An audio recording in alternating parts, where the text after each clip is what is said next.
عالمی ضلع گجرات،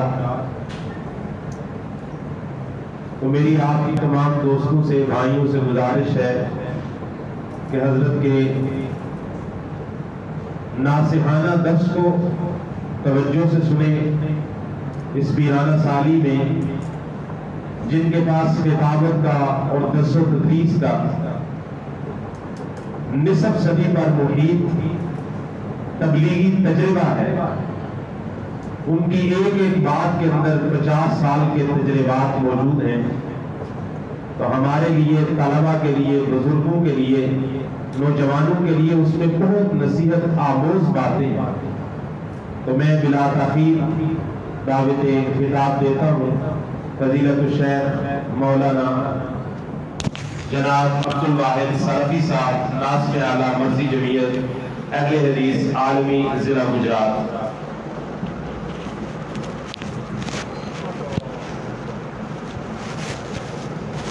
جزاک اللہ۔ دو تین سال ہوئے تھے نا، سال تو حلوہ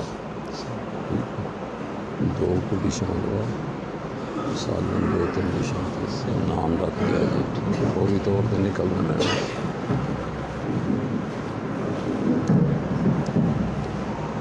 السلام علیکم ورحمۃ اللہ وبرکاتہ۔ ان الحمد للہ نحمده ونستعینه ونستغفره ونعوذ باللہ من شرور انفسنا ومن سیئات اعمالنا، من يهده اللہ فلا مضل له ومن يضلل فلا هادی له، اشہد ان لا الہ الا اللہ وحدہ لا شریک له واشہد ان محمدا عبدہ ورسولہ۔ اللہم صلی علی محمد وعلی آل محمد وبارک وسلم وصلی علیہ۔ اما بعد فاعوذ باللہ من الشیطان الرجیم، بسم اللہ الرحمن الرحیم۔ ان یمسسک اللہ بضر فلا کاشف له الا هو وَإِن يُرِدْكَ بِخَيْرٍ فَلَا رَادَّ لِفَضْلِهِ صدق اللہ مولانا العظیم۔ رب العالمین فرماتے ہیں کہ اے پیغمبر صلی اللہ علیہ وسلم، اگر اللہ تعالیٰ کی طرف سے آپ کو کوئی تکلیف آئے، اللہ کی طرف سے آپ کو کوئی بھلائی ملے، عزت ملے، ترقی ملے، عروج حاصل ہو،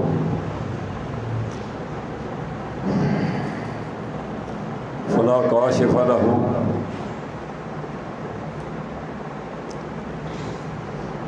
اگر آپ کو اللہ کی طرف سے کوئی تکلیف آئے، فلا کاشف لہ الا ہو، تو اس تکلیف کو اللہ کے سوا کوئی دور نہیں کر سکتا۔ وَإِن يُرِدْكَ بِخَيْرٍ، اور اگر اللہ آپ کے بارے میں بھلائی کا ارادہ کرے، فَلَا رَادَّ لِفَضْلِهِ، تو اللہ تعالیٰ کے فضل کو، اللہ کی طرف سے ملنے والی بھلائی کو کوئی شخص دکھ اور تکلیف میں نہ تبدیل کر سکتا ہے، نہ آنے والی اس بھلائی کے راستے میں کوئی رکاوٹ پیدا کر سکتا ہے۔ بزرگان محترم،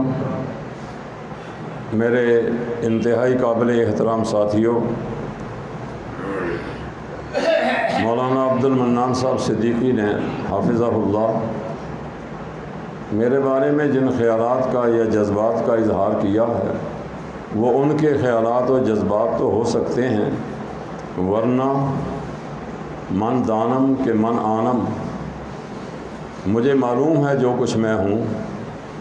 بہرحال آپ اللہ تعالیٰ سے دعا فرمائیں، اللہ مجھے اور آپ سب کو زندگی کے ہر نیک عمل میں اخلاص کی دولت عطا فرمائے، اور ہمارا اٹھنا بیٹھنا محض اللہ تعالیٰ کی رضا کے لیے ہو، کیونکہ اخلاص کے ساتھ کیے جانے والا تھوڑا سا عمل بھی اجر، ثواب اور فائدے کے لحاظ سے پہاڑوں کے برابر بھی، پہاڑوں سے بڑھ کر اللہ تعالیٰ کے ہاں وزنی ہوا کرتا ہے۔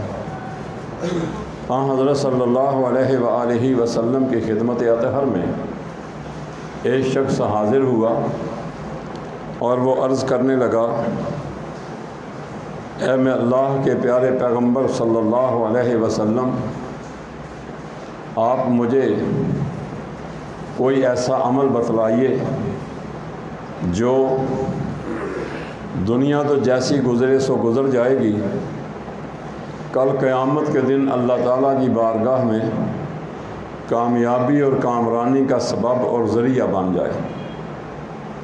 تو نبی کریم صلی اللہ علیہ وآلہ وسلم نے فرمایا، اخلص دینک للہ یکفیک العمل القلیل۔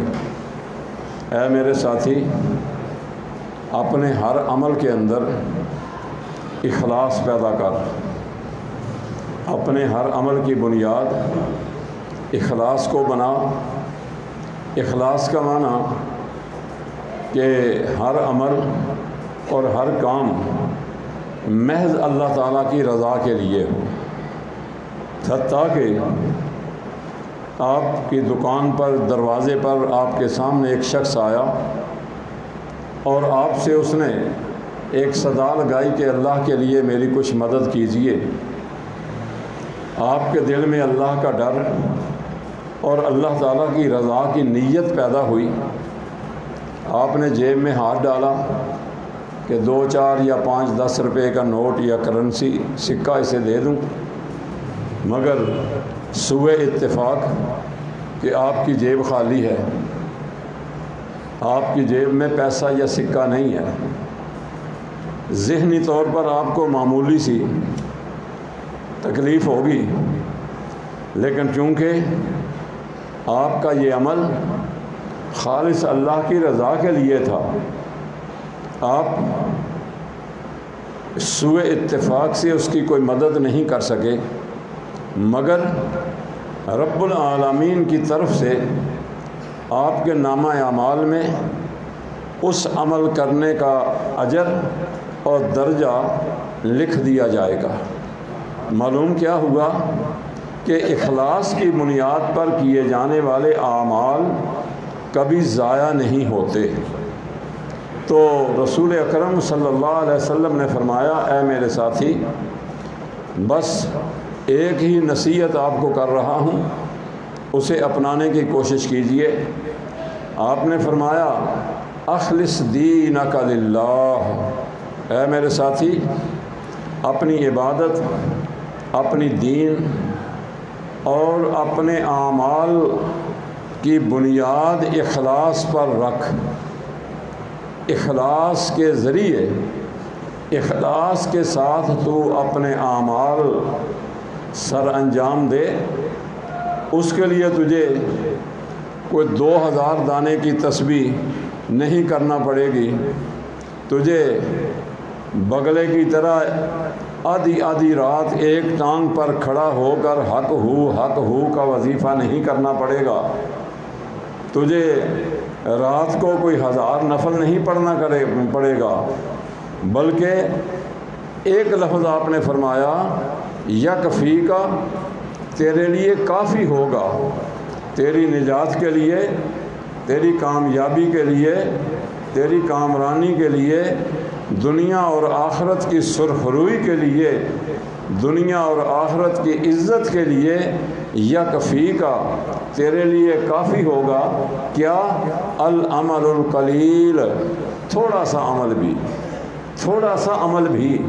میرے بھائیوں، اس کی مثال حدیث پاک سے یوں سمجھیے کہ نبی کریم صلی اللہ علیہ وآلہ وسلم کا وہ فرمان جو ہے کہ 2 کلمے اللہ رب العالمین کے بارگاہ میں بڑے محبوب ہیں اور کل قیامت کے دن نیکیوں والے پلڑے میں بڑے وزنی ہوں گے، اور زبان سے ادا کرتے وقت زبان کو دقت محسوس نہیں ہوتی۔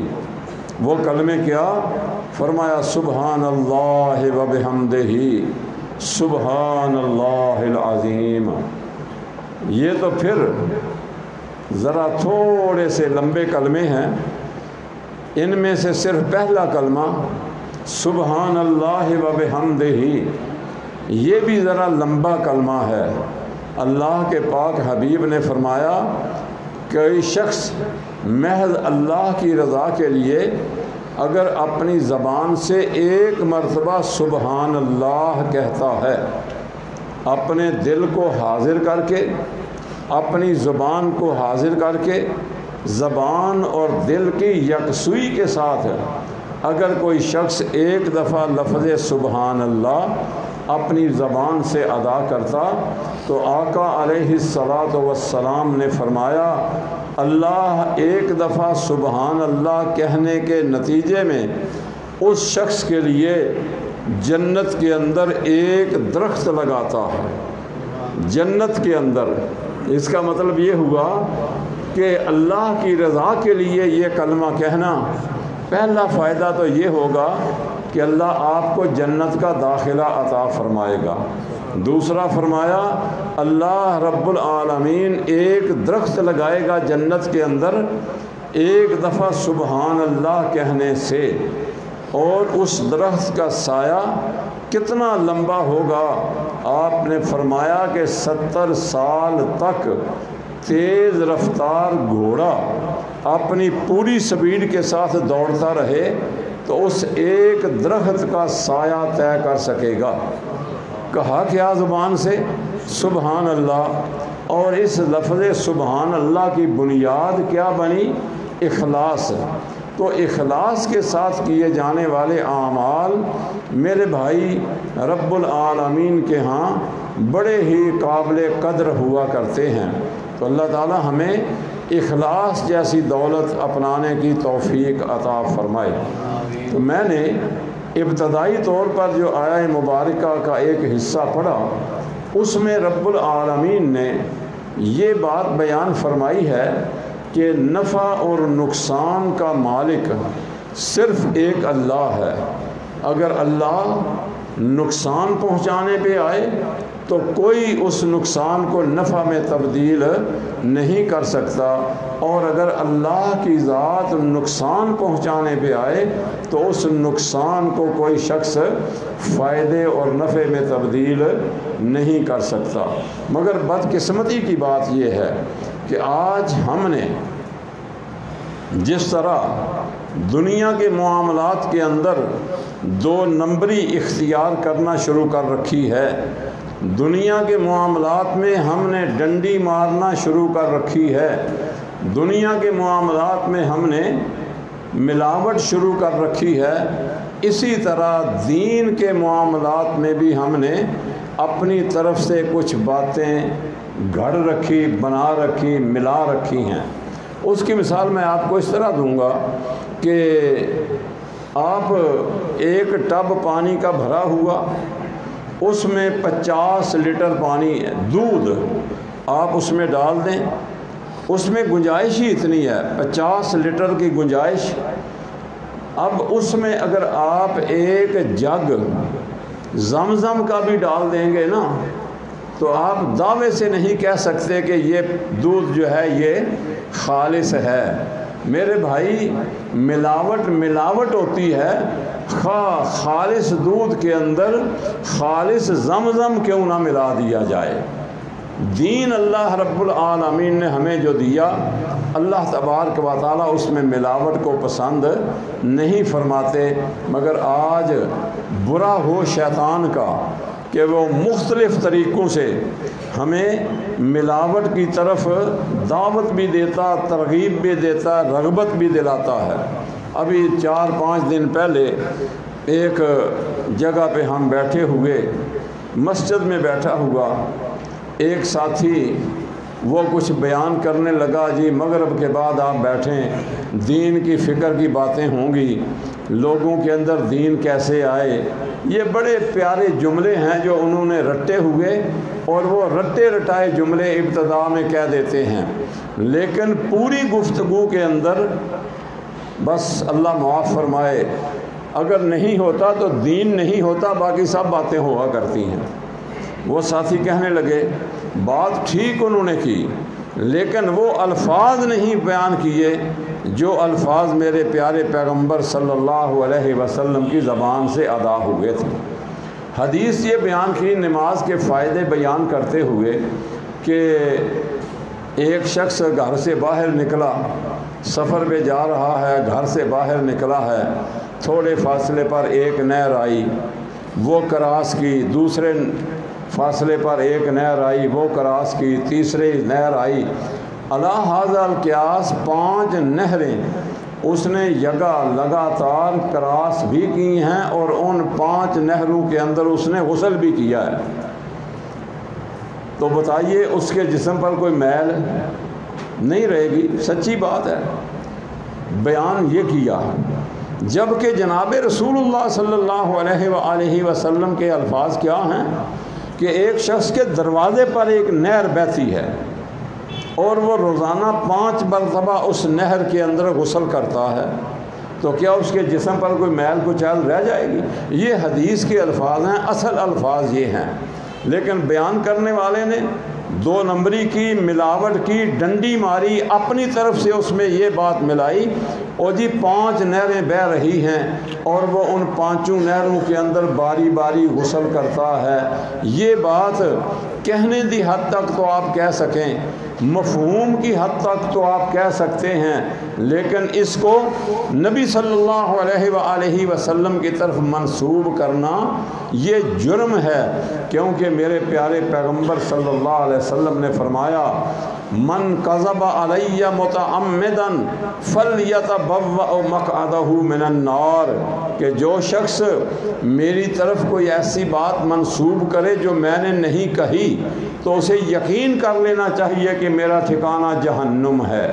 میرے بھائیوں، حدیث پاک سے اس کی مثال یوں لیجئے، نبی صلی اللہ علیہ وآلہ وسلم کے سامنے ایک شخص آیا اور حضور صلی اللہ علیہ وسلم نے اس کو ایک دعا سکھلائی۔ دعا کے الفاظ کیا تھے کہ اے میرے ساتھی، جب تو رات کو سونے کے لیے بستر پر لیٹے تو دوسرے ذکر اذکار کرنے کے بعد آخری الفاظ تیرے دعا کے یہ ہونا چاہیے، اللہم انی آمنت بکتابک الذی انزلت وبرسولک الذی ارسلت۔ یہ الفاظ ہیں، دائیں طرف لیٹ کر یہ الفاظ پڑھیں، یہ بات یاد رکھیے، وہ الفاظ وبنبیک الذی وبرسولک الذی، یہ الفاظ یاد رکھیے۔ آپ نے فرمایا کہ تو نے پڑھنا کیا ہے کہ وبنبیک الذی ارسلت۔ صبح ہوئی 2 دن بعد وہ شخص عرض کرتا ہے حضرت مجھ سے وہ دعا سیکھیے، سنیے، تو اس نے دعا سناتے ہوئے یہ الفاظ اپنی زبان سے ادا کیے، اللہم انی آمنت بکتابک الذی انزلت وبرسولک الذی ارسلت۔ اب آپ سوچئے کہ لفظ نبی میں اور لفظ رسول میں بنیادی طور پر کوئی فرق نہیں ہوتا، علمی طور پر جب بحث کریں گے تو ان کے اندر فرق نظر آئے گا، فرق محسوس کیا جائے گا، فرق واضح ہوگا، لیکن بنیادی طور پر میری اور آپ کی نظر میں یا ہمارے علم میں جو بات ہے وہ نبی اور رسول میں کوئی فرق نہیں ہوا کرتا۔ نبی کریم صلی اللہ علیہ وسلم نے جب یہ الفاظ سنے نا تو آپ نے اسے روک دیا، فرمایا نہیں بھائی یہ الفاظ ادا نہ کرو، بلکہ وہی الفاظ ادا کرو جو میں محمد صلی اللہ علیہ وسلم کی زبان اطہر سے نکلے۔ تو یہ الفاظ کیا ادا کرنے چاہیے؟ آمنت بکتابک الذی انزلت وبنبیک الذی ارسلت۔ یہ الفاظ کہے گا تو اللہ تعالیٰ کی بارگاہ میں قبول ہوں گے، اور اگر یہ الفاظ نہیں کہے تو رب العالمین تیری یہ دعا، یہ التجا، تیرا یہ اقرار، تیرا یہ وعدہ اپنی بارگاہ میں قبول نہیں کرے گا۔ یہ تمہیدی باتیں تھیں جو میں نے عرض کی۔ بات یہ کہنا چاہتا ہوں کہ آج کے مسلمان نے زندگی کے ہر معاملے میں اپنی طرف سے کچھ نہ کچھ ملاوٹیں کر رکھی ہیں۔ مثال کے طور پر اب یہ مہینہ جا رہا ہے، اسلامی مہینوں میں سے یہ دوسرا مہینہ جسے سفر کہتے ہیں۔ سفر کے مہینے کے بارے میں ہمارے ہاں یہ بات مشہور کر دی گئی ہے کہ اس مہینے کے اندر بڑی بلائیں، بڑی آفتیں، بڑی مصیبتیں آسمان سے نازل ہوتی ہیں، یہ بات مشہور کر دی گئی ہے۔ اور اس مہینے کو سال کے 12 مہینوں میں سے اس مہینے کو ہم بے برکت اور منحوس سمجھتے ہیں۔ اس مہینے کے اندر لوگ کوئی خوشی والا کام کرنے سے جھجکتے ہیں، حالانکہ اس کی کوئی حقیقت نہیں ہے۔ ہمارے ہاں کبھی یہ ایک مقولہ مشہور تھا ہمارے دیہات کے اندر کہ منگل اور بدھ 2 دنوں کو بے برکت سمجھا جاتا تھا۔ یہ معروف تھا، مشہور تھا کہ ان 2 دنوں کے اندر کوئی اچھا کام، بالخصوص یہ شمال کی طرف ہمیں سفر نہیں کرنا۔ اور ایک کہاوت بنائی ہوئی تھی کہ منگل بدھ نہ جائیں پہاڑ، ورنہ جتی بازی آویں گا ہار، کہ منگل اور بدھ 2 دن تو نے اس طرف سفر نہیں کرنا، ورنہ تجھے نقصان کیا ہوگا کہ جس کام کے لیے تو جا رہا ہے وہ تیرا کام مکمل نہیں ہوگا، اس میں خیر و برکت نہیں ہوگی۔ میرے بھائیوں، یہ تمام کے تمام اختیارات، یہ تمام کی تمام باتیں عقیدہ توحید کے خلاف ہیں، اور رب العالمین ان باتوں کو ناپسند فرماتا ہے، نہ ان کا بندے کو کوئی اجر ملتا ہے، بلکہ اجر کی بجائے کل قیامت کے دن اللہ کی بارگاہ میں پرسش ہوگی، جواب طلبی ہوگی کہ تجھے یہ دین کہاں سے مل گیا؟ میں نے تو جو دین تجھے دیا لیلھا کنہارھا، اس دین کی راتیں بھی اتنی روشن تھیں کہ دن کا سورج بھی ان کا مقابلہ نہیں کر سکتا تھا۔ میرے بھائیوں، یہ ماہ مبارک جو سفر کا مہینہ جا رہا ہے، جس کی آج 20ویں تاریخ اور 21ویں شب ہے، اس مہینے کو خاص طور پر ہمارے جاہل مسلمانوں نے یہ بے برکت سمجھ رکھا ہے، جبکہ شریعت کے اندر ان باتوں کا کوئی وجود نہیں ہے۔ نبی کریم صلی اللہ علیہ وآلہ وسلم کے ساتھ ایک مسئلہ معاملہ پیش آیا، غالباً یہ 10 ہجری کا واقعہ ہے یا 11 ہجری کا واقعہ ہے۔ حضرت صلی اللہ علیہ وآلہ وسلم کا بیٹا ابراہیم آپ کی گود میں ہے، ہاتھوں میں اٹھایا ہوا ہے، شیر خارگی کی عمر میں ہے۔ رب العالمین نے ابراہیم کو رسول اللہ سے چھین کر اپنا مہمان بنا لیا۔ بیٹا گود کے اندر پڑا ہوا فوت ہو گیا۔ اب 1.5 سال کا بچہ جب والدین کی موجودگی میں انتقال کر جائے، جبکہ اس کے علاوہ اور کوئی اولاد نرینہ بھی نہ ہو، تو ان والدین کے دل پہ کیا گزرتی ہوگی۔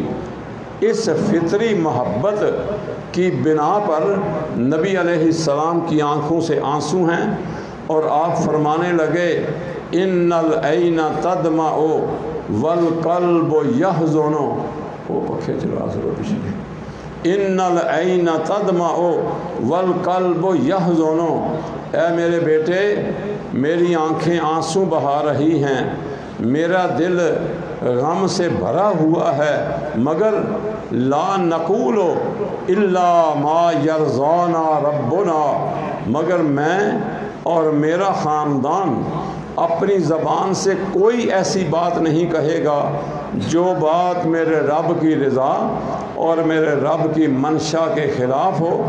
جہاں تک تیری جدائی کا تعلق ہے، انا بفراقک یا ابراہیم لمحزونون، اے ابراہیم تیری جدائی کی وجہ سے ہمارا سارا خاندان غم سے بھرا ہوا ہے۔ یہ رد عمل تھا رسول اللہ کی طرف سے۔ اتفاق یہ ہوا کہ اسی دن سورج کو گرہن لگ گیا یا چاند کو گرہن لگ گیا۔ لوگوں کے اندر یہ بات مشہور ہو گئی، دیکھو جی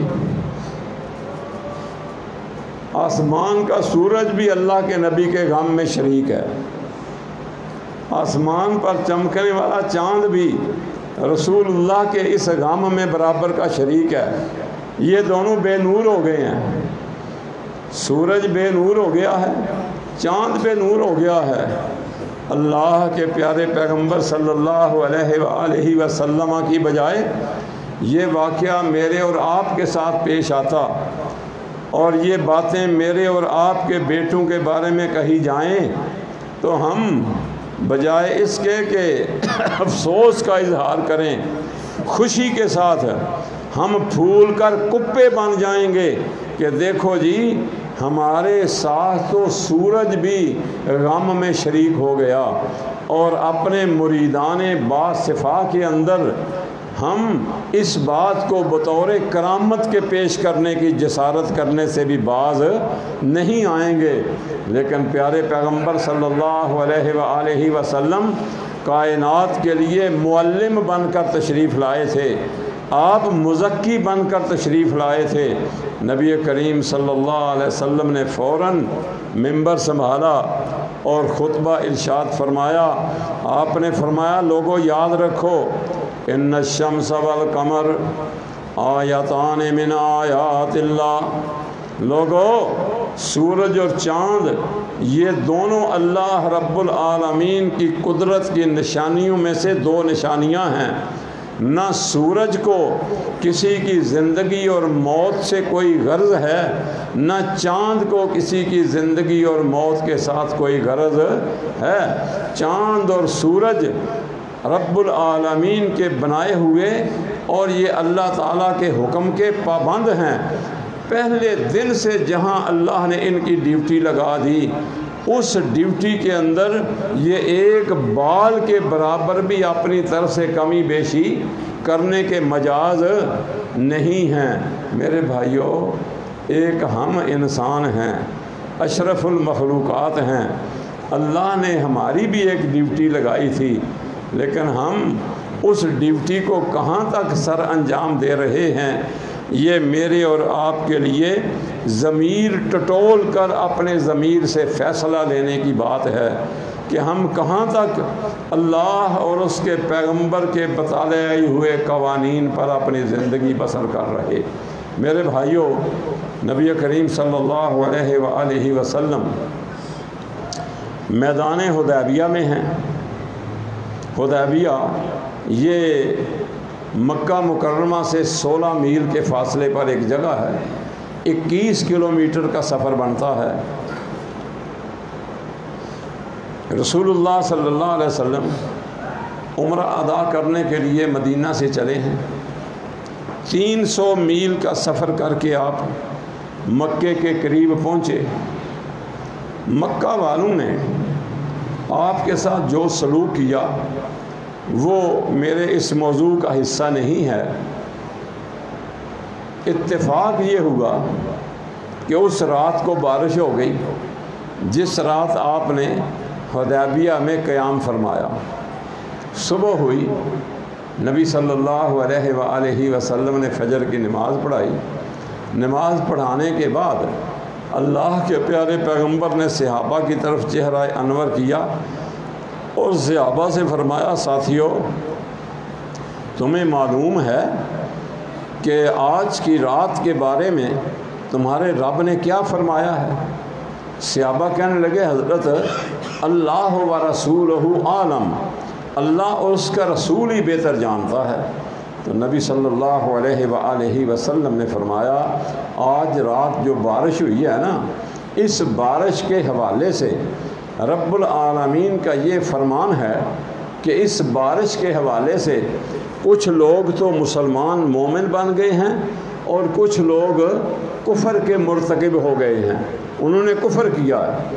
صحابہ حیران، کہاں بارش اور کہاں کفر اور ایمان؟ آپ نے ارشاد فرمایا یاد رکھیے تمہارے رب کا یہ فرمان ہے کہ جن لوگوں نے یہ عقیدہ بنایا کہ یہ بارش اللہ کے حکم سے برسی ہے، کیوں کہ بارش کا برسانا یہ اللہ کے اختیار میں ہے، ان لوگوں کا ایمان مزید مضبوط ہو گیا۔ اور جن لوگوں نے یہ کہا کہ یہ بارش فلاں ستارے کی برکت سے یہ بارش ہوئی ہے، فلاں ستارے کی وجہ سے یہ بارش ہوئی ہے، انہوں نے اللہ کا انکار کر دیا اور شیطان کی بات کا اقرار کر لیا، ان لوگوں نے کفر کا ارتکاب کیا۔ تو میرے بھائیوں، اسی طرح کی بے شمار باتیں آج ہمارے معاشرے کے اندر بھی موجود ہیں۔ مثال کے طور پر آپ سفر کے لیے نکلے، راستے میں کتا یا بلی آپ کا راستہ کاٹ گئی، آپ کے راستے سے گزر گئی، تو آج کا مسلمان یہ سمجھتا ہے کہ میرا یہ سفر بے برکت ہوگا، مجھے یہ سفر نہیں کرنا۔ کیوں؟ بلی گزر گئی ہے اور بلی منحوس ہے، کتا منحوس ہے، یہ گزر گیا میرے راستے سے۔ میرے بھائی، ان باتوں کا اسلام کے ساتھ کوئی تعلق نہیں ہے۔ قرآن مجید نے اس بات کو ازلام کہا ہے۔ سورہ مائدہ کے اندر غالباً 3 آیت ہے کہ حرمت علیکم المیتۃ والدم ولحم الخنزیر وما اہل لہ بغیر اللہ والمنخنقۃ والموقوذۃ والمتردیۃ والنطیحۃ وما اکل السبع۔ یہ ساری باتیں بیان کرنے کے بعد اللہ رب العالمین نے ایک بات یہ فرمائی کہ لوگوں تم پر ازلام تمہارے لیے یہ بھی حرام کیا گیا ہے۔ ازلام کا معنی کیا ہوتا ہے؟ عرب کے لوگ جب سفر کرنے کے لیے گھر سے نکلتے نا تو وہ اپنے بت خانے میں جاتے اور بت خانے کے اندر رکھے ہوئے تیر وہ نکالتے، ایک تیر نکالتے اور چلو تو رستہ دستے اگر کچھ تیر نکالتے اور دیکھتے کہ اگر اس تیر کا سیدھا پاسا وہ سامنے آ گیا ہے تو یہ سمجھتے تھے کہ یہ سفر ہمارے لیے باعث برکت ہے، اور اگر اس تیر کی الٹی سمت سامنے آتی تو سمجھتے کہ یہ سفر ہمارے لیے باعث برکت نہیں ہوگا، ہمیں یہ سفر نہیں کرنا چاہیے۔ ٹاس کرتے، ٹاس یہ تو آپ سمجھتے ہیں نا، سدھ لینا یا پٹھ لینا، یہ تو سن پتہ ہے۔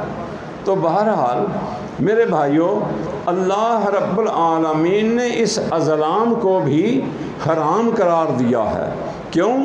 اس میں اللہ رب العالمین کی ذات پر بندے کا توکل اور عقیدہ کمزور پڑ جاتا ہے، اور غیر اللہ پر اس کا جو ہے نا یقین اور توکل یہ بڑھ جاتا ہے، جب کہ رب کے پیارے پیغمبر صلی اللہ علیہ وآلہ وسلم کا ارشاد گرامی ہے۔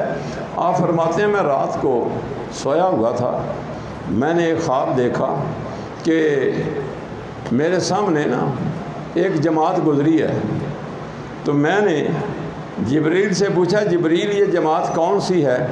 آپ نے فرمایا آپ سے پہلے ایک پیغمبر کی یہ امت ہے۔ پھر مختلف جماعتیں گزرتی رہیں، حتیٰ کہ چند انبیاء بھی ایسے بھی گزرے کہ جن کے ساتھ ایک امتی بھی نہیں تھا، وہ تنے تنہا محشر کے اندر اللہ کی بارگاہ میں جا رہے ہیں، تنے تنہا، اکیلے، ایک امتی بھی نہیں ہے، ایک شخص بھی ان پر ایمان نہیں لایا۔ آپ فرماتے ہیں کہ کچھ دیر کے بعد میں نے دیکھا کہ ایک اور بہت بڑی جماعت ہے۔ پوچھا یہ کون ہیں؟ تو مجھے یہ فرمایا گیا، بتلایا گیا کہ یہ جناب موسیٰ علیہ السلام کی امت ہے۔ پھر آپ نے فرمایا کہ مجھے یوں شک گزرا جیسے یہ میری امت ہے، بہت بڑی تعداد تھی، لیکن نبی صلی اللہ علیہ وسلم فرماتے ہیں تھوڑی دیر کے بعد ایک اور جماعت کا گزر ہوا تو میں نے پوچھا کہ یہ کون لوگ ہیں؟ تو مجھے یہ بتلایا گیا کہ حضرت یہ آپ کی امت کے افراد ہیں، بہت بڑی جماعت، بڑا مجمع، یہ آپ کی امت کے لوگ ہیں۔ اور بھائیو آپ خوش قسمت ہیں کہ اللہ تعالیٰ نے آپ کو حضرت محمد الرسول اللہ کی امت میں شامل فرمایا۔ کل قیامت کے دن نبی صلی اللہ علیہ وآلہ وسلم فرماتے ہیں کہ جنت کے اندر جنتی لوگوں کی 120 صفیں ہوں گی، 120، اور ان 120 صفوں میں سے آپ نے فرمایا 40 صفیں مجھ سے پہلے تمام انبیاء کی امتوں کی، اور 80 صفیں صرف میں محمد صلی اللہ علیہ وآلہ وسلم کے امتیوں کی ہوں گی۔ اتنی بڑی تعداد! تو نبی کریم صلی اللہ علیہ وسلم نے فرمایا میری اس امت میں سے 70,000 لوگ، 70,000 افراد، 70,000 بندے وہ ہوں گے جنہیں اللہ تعالیٰ بغیر حساب کے جنت میں داخلہ عطا فرما دے گا۔ آپ اللہ سے دعا کریں اللہ ہمیں بھی ان میں شامل فرما دے۔ رب کے لیے کون سا مشکل ہے میرے بھائیوں؟ تو نبی صلی اللہ علیہ وسلم نے جب یہ فرمایا نا تو صحابہ کے اندر یہ اشتیاق پیدا ہوا کہ وہ کون خوش قسمت لوگ ہیں۔ تو نبی صلی اللہ علیہ وسلم سے عرض کرنے لگے حضرت ان 70,000 لوگوں کی خوبیاں کیا ہیں؟ تو آپ علیہ الصلاۃ والسلام نے فرمایا کہ تکلیف آ جائے وہ نہ دم کرواتے ہیں، نہ کسی قسم کا تعویذ گلے میں لٹکاتے ہیں، وَعَلَىٰ رَبِّهِمْ يَتَوَكَّلُونَ، بلکہ وہ ہر حال میں اپنے رب پر توکل اور بھروسہ کرتے ہیں۔ یہ پہلا جملہ جو میں نے بولا ہے نا، اس کا مطلب یہ نہیں ہے کہ دم کرانا بھی حرام ہے یا دم کرانا بھی ناجائز ہے۔ دم کرائیں، شرعی طور پر دم کرانا اس کی اجازت ہے، اور نبی صلی اللہ علیہ وسلم کا اپنا معمول مبارک بھی تھا۔ جب تکلیف ہوتی امی عائشہ سے فرماتے عائشہ قرآن مجید کی فلاں فلاں آیات پڑھ کر مجھ پر دم کرو، اور آخری بیماری میں بھی نبی کریم صلی اللہ علیہ وسلم امی عائشہ سے دم کرواتے۔ آپ خود اپنے آپ پر دم کریں، وہ دعائیں سیکھیں جو مختلف تکلیفوں کے لیے نبی علیہ الصلاۃ والسلام نے علاج کے طور پر بیان فرمائی ہیں۔ وہ دعائیں سیکھیں، وہ ورد سیکھیں، وہ وظیفے سیکھیں، اور خود اپنے آپ پر دم کریں، کیونکہ جتنی تکلیف آپ کو ہوگی اتنی تکلیف دم کرنے والے بندے مجھے نہیں ہوگی، اتنی پریشانی مجھے نہیں ہوگی جتنی پریشانی اور تکلیف آپ کو ہوگی۔ آپ درد دل سے دعا کریں گے اللہ رب العالمین قبول فرمائے گا، اور جب درد دل کے ساتھ دعا کی جاتی ہے تو یقیناً اللہ تبارک و تعالیٰ کے ہاں وہ شرف قبولیت حاصل کرتی ہے۔ اس حوالے سے یہ بات پتہ نہیں کہاں تک سچی ہے، لیکن بعض علماء سے یہ بات میں نے سنی کہ اورنگزیب عالمگیر یہ خاندان مغلیہ کا بہت بڑا بادشاہ تھا، یہ ایک علاقے میں جا رہا تھا لڑائی کے لیے، دشمن پر چڑھائی کرنے کے لیے، دیکھا کہ راستے میں نا ایک نابینا بندہ بیٹھا ہوا ہے، نابینا بندہ۔ تو آپ نے اس سے پوچھا اورنگزیب عالمگیر نے، بھائی اللہ کے بندے کتنا عرصہ ہو گیا تجھے یہاں بیٹھے ہوئے یا یہ التجا دعا کرتے ہوئے؟ تو جو کہہ رہا ہے اللہ مجھے آنکھیں دے دے، اللہ مجھے آنکھیں دے دے، اللہ مجھے آنکھیں دے، کتنا عرصہ ہو گیا ہے؟ حضرت اتنا لمبا عرصہ گزر گیا ہے۔ تو اورنگزیب نے کہا کہ میں فلاں علاقے میں جا رہا ہوں، 15 دن کے بعد، 20 دن کے بعد، 1 مہینے کے بعد واپس آنا ہے مجھے، اور اگر میرے واپس آنے پر تیری نظر ٹھیک نہ ہوئی تو تجھے گولی مار دوں گا، تیری گردن اتار دوں گا۔ اب تو یک نہ شد دو شد والی بات بن گئی کہ پہلے تو آنکھیں گئی ہیں، اب جان بھی جائے گی، جان کے لالے پڑ گئے۔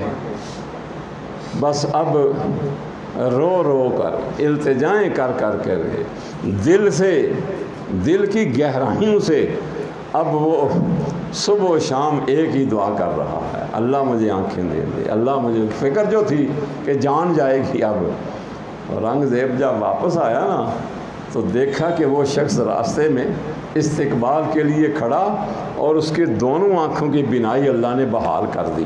میرے بھائیوں، یہ ہے دل سے آپ دم کریں، دلی طور پر اخلاص کے ساتھ دم کریں، یقیناً اللہ تعالیٰ اس کے اندر تاثیر پیدا فرمائے گا۔ تو آخری بات جو انہوں نے کہی رسول اللہ نے وہ یہ تھی کہ بغیر حساب کے جنت میں جانے والے لوگوں کی ایک خوبی کیا ہوگی، وَعَلَىٰ رَبِّهِمْ يَتَوَكَّلُونَ، کہ ہر حال میں وہ اپنے رب پر توکل کرتے ہیں، اپنے معاملات اللہ کے سپرد کر دیتے ہیں، اور جو معاملہ، جو کام اللہ کے سپرد کر دیا جائے میرے بھائیوں، اللہ رب العالمین اس کام کے اندر برکت فرماتے ہیں، اللہ اس کام کی حفاظت بھی فرماتے ہیں۔ تو میں نے بڑے ہی اختصار کے ساتھ یہ چند باتیں سفر کے حوالے سے آپ کے سامنے رکھی ہیں۔ اپنا عقیدہ یہ بنائیے کہ نفع اور نقصان کا مالک اللہ ہے، کسی دن کا، کسی مہینے کا، کسی ہفتے کا کسی کے ساتھ نفع اور نقصان دینے کے حوالے سے کوئی اختیار نہیں، یہ سارے کے سارے اختیارات میرے اللہ نے اپنے پاس رکھے ہیں۔ اللہ سے دعا ہے اللہ مجھے اور آپ کو یہ باتیں اپنانے کی توفیق عطا فرمائے۔ آخر میں ایک گزارش کرنا چاہوں گا کہ یہ باہر غالباً پینافلیکس بھی لگا ہوا ہے اور آپ کے علم میں بھی ہے کہ آج ہفتہ ہے نا، اگلے ہفتے 26 تاریخ کو میرے اپنے گاؤں میں، جہاں میں نے اپنی زندگی کے 48 سال گزارے ہیں بطور خطیب کے، خطابت کرتے ہوئے 48 سال مجھے وہاں ہو گئے ہیں۔ وہاں ہر سال سالانہ جلسہ ہوتا ہے، اس دفعہ 26 تاریخ کو سالانہ جلسے کا پروگرام ہے۔ اس کے لیے جو علماء میں نے بلائے ہیں وہ میرے بھائیوں قصہ گو قسم کے لوگ نہیں ہیں۔ وقت امانت ہے اور اس امانت کو صحیح استعمال کرنا یہ ہماری ذمہ داری ہے۔ اس کے لیے میں نے پڑھے لکھے علماء کو جو دینی تعلیم کے ساتھ ساتھ دنیاوی تعلیم کے بھی آخری ڈگری پر پہنچے ہیں، ان میں سے مولانا عبید الرحمن محسن یہ PhD ڈاکٹر بھی ہیں اور ایک مدرسے کے شیخ الحدیث بھی ہیں۔ اسی طرح مولانا فہد اللہ صاحب یہ پنجاب یونیورسٹی سے PhD کر رہے ہیں اور یہ لاہور میں جمعہ پڑھاتے ہیں۔ ان کے علاوہ مولانا قاری نعیم الرحمن نعیم حضرت مولانا محمد حسین صاحب شیخو پوری کے یہ جانشین ہیں، ان کے پوتے ہیں اور پنجابی کے بڑے ہی پیارے واعظ ہیں۔ حافظ طارق محمود صاحب یہ تعارف کے محتاج نہیں ہیں۔ ان کے علاوہ ایک قاری صاحب ہیں، قاری شفیق الرحمن صاحب، قاری شفیق عدنان صاحب، بہترین قاری ہیں۔ یہ جو مہمان جن میں نے نام لیے ہیں تقریریں انہی کی ہوں گی۔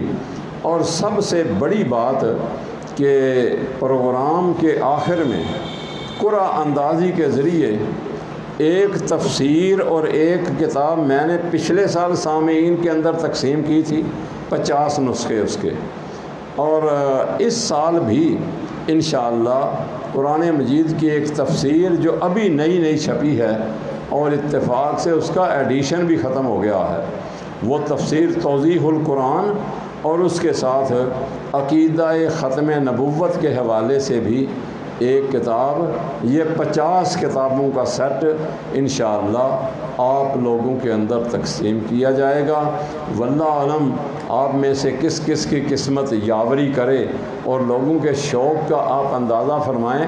یقین جانیے رات میں نے ایک فون سنا اور وہ فون سننے کے بعد نا میرا خون کم از کم 1.5 پاؤ اور آدھا کلو خون بڑھ گیا۔ کیا؟